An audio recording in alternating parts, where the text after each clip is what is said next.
Hey everybody, Matt Johnston here, back with another COVID-19 legal update. So over the weekend I had literally planned to sit down and start talking about federal legislation that's going to be available or it's going to be happening, some that's happening. I don't want to talk about the politics of it, but some of that legislation that has been designed for individuals and small businesses has been delayed for political reasons.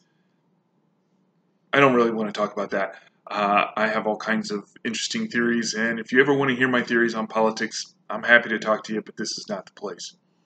There's also been legislation that was passed last week dealing with federal paid sick leave and um, federal Family Medical Leave Act expansions for small businesses.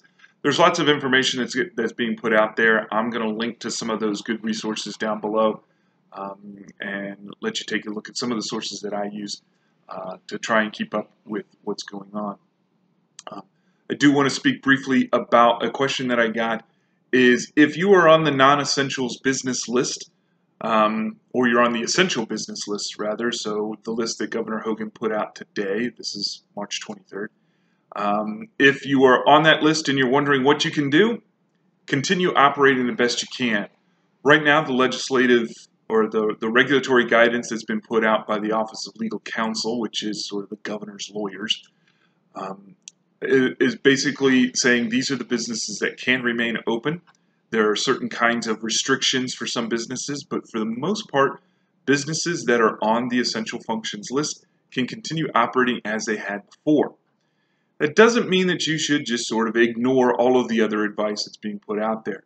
You should consider spreading out your workers, spreading out their work shift, doing things that will enable you to maintain distance between people. If they happen to be interacting with the public, you want to try and limit their interaction with the public as much as possible.